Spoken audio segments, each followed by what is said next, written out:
Welcome friends, Ed Low Heart Rate Bud here. Today one of my famous comparison videos for you. The Saucony Endorphin Speed 2 versus the rest.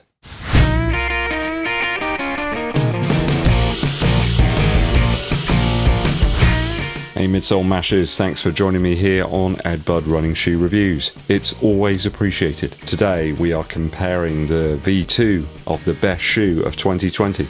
The Saucony Endorphin Speed 2. We're going to set it loose against some of the offerings from 2021. Does it still come out on top?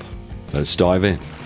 Just a little side note, I am enjoying the Saucony Endorphin Speed 2 a little bit more now it's broken in. Got a few more miles into it. Doesn't feel like it's got the same clout as it did in 2020. I don't remember having to break the shoe in, it just seemed to be pretty good out the box from then, so yeah. First comparison up against this shoe is the Puma DEVIATE Nitro Elite. Only about 15 Earth credits UK, more than the Speed 2. And there's a significant weight advantage in the Puma shoe. A much lighter and breathable upper as well. Although it does feel somewhat synthetic, but they all do these days. Puma's design team have minimised everything on the shoe. This certainly feels like a race shoe where the Speed 2 almost feels plush compared to it. Very different on-foot feel here with a lot more squash in the Puma shoe. And it just feels like a lower heel stack as well. Doesn't feel like there's anywhere near as much cushion underfoot in a good way. The stack in the Speed 2 feels higher, but I think they're not all that different. This feels like you're a little bit further off the ground. I don't know whether that's something to do with the slightly more dense nature of the midsole foam here. I think if I was talking horse racing ground conditions, it would be good to soft. A little firmer, though a more traditional upper feel. I mean, there's suede on it. I've only tested the Speed 2 out in drier conditions this year. The rain seems to have disappeared, and I'm not sure when it's coming back. There was supposed to be some rain at the weekend, but alas, nothing. I am finding the Puma grip rubber on the outsole of the Nitro Elite a more sticky and tactile substance. I think due to the small price difference, I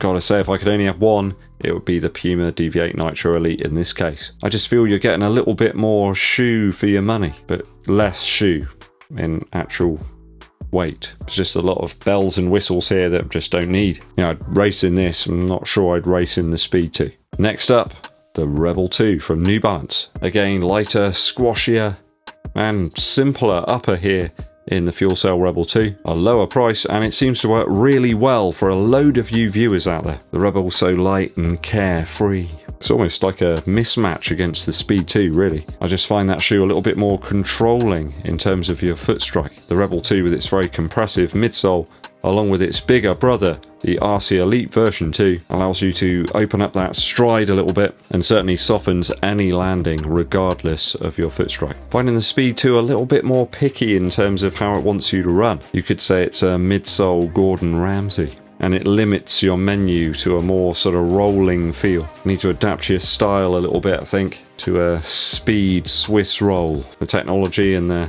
plate here just feel a little bit better if you're kind of rolling away like this. I haven't experienced the same fun and frolics as I did feel in the original version of the Speed. It's almost like a reverse of the Rebel, really, which the original was lower to the ground, a little bit firmer in the midsole. Now the second version's super soft and very compressive. At present, I'm preferring the outsole grip and the more versatile midsole of the Rebel 2. And you can't help but love that really simple upper as well. I think I probably prefer the price as well of the FUELCELL Rebel 2 over the Speed 2. Not to put too fine a point on it, strip away all the bells and whistles and decorations that you have here on the Speed 2, stick a carbon plate in there, and you know, you're not far off the Endorphin Pro Plus, are you? But pay some more for it, less materials, less shoe, madness. Just don't believe the hype on that one. So if I could only have one of these two shoes, it would have to be the Rebel 2. Getting heavy now. We're going to pit the Speed 2 up against the ADIOS 6 from Adidas. Now, two shoes coming from very different viewpoints here. They're from different corners of the ring entirely. A new type of design here in the Adidas shoe, mixing together different densities of foam for a very stabilized but exciting ride. Pit that up against the denser Pebax pellets found here in the Endorphin Speed 2. And the nylon spatula, don't forget that. We see suede hits in both of the shoes. It's a bit like a 90s revival, I suppose. The on-foot feel really is quite different though, drastic in fact, between the two shoes. More space in terms of width in the Saucony Endorphin Speed 2 and a narrower cut in the Adidas shoe. Both work well as pace shoes, but also when you pull the speed back a little bit, the Adidas does come in a tad heavier, around about 282 grams in my size 11.5 UK. So the Speed 2's got about 20 grams in terms of advantage, although that is in a size 11 UK. Although I would say it's barely noticeable on foot. The design of the Adidas shoe does mimic its taller brothers, the Adios Pro 2 and the Prime X. Without any rods or plates here though, aside from that torsion system that you see on the bottom of the shoe. Just provide a little bit more rigidity here where you need it. That's just against the Speed 2, the Adidas is a little bit less present on foot. Saucony have been a little bit more generous with the upper materials. Perhaps too generous, in fact. Oh, Saucony, with this upper material, you are spoiling us. I think the more stable, lower stack of the Adios 6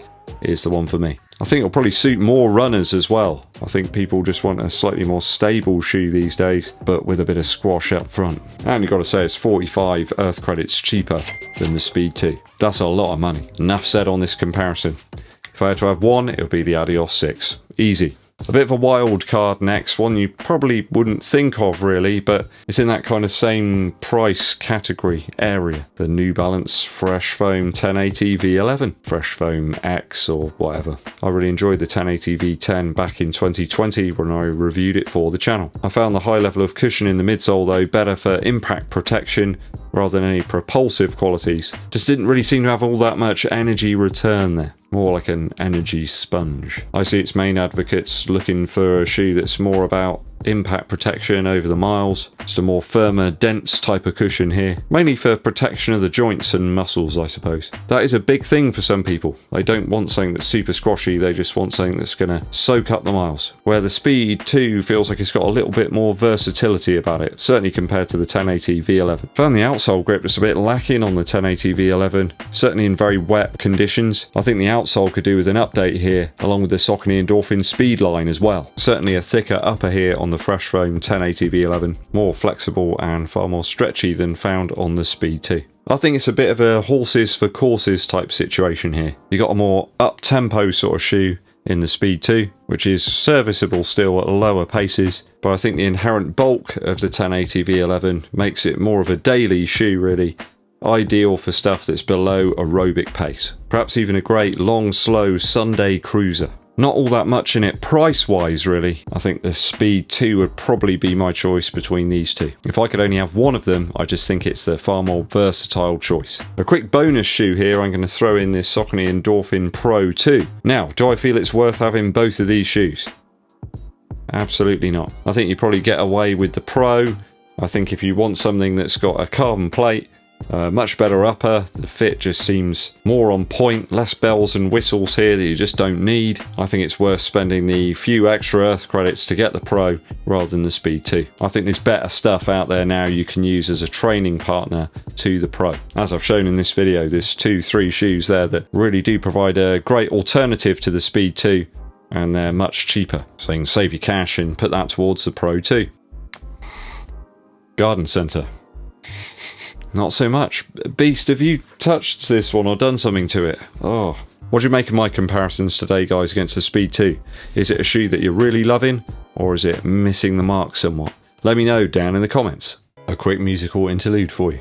Every time a race has been and gone, I always kind of feel a bit lost, I suppose, for a little while, because you're really gearing yourself up for it, and then the race is gone, it's done, and then you think, oh, what happens next? Kind of felt in that mood, so I was searching out songs that would make me feel better. I remembered one from This Old Dog by Mac DeMarco, which is a bit of a bummer of a tune, but it's a great tune. Moonlight on the River, towards the end of the album, it's got that really slow pace. You can almost imagine this sort of lone figure wandering around right by the river, just all alone, just his thoughts to keep him warm. There's some beautiful guitar work from Mac DeMarco in this one, and I really love the vocal delivery as well.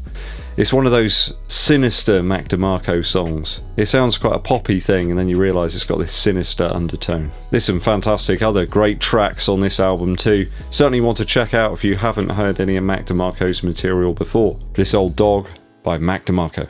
Right, I better tidy away all these shoes and get editing, people. I do appreciate you tuning in, guys, always. If you haven't done so already, please hit that subscribe button and click the bell below for notifications when I launch those new videos for you. And it helps the channel out a huge amount if you pick up some merch, but also give this video a thumbs up like and share it with your running buddies. My name's EDDBUD, and I'll be seeing you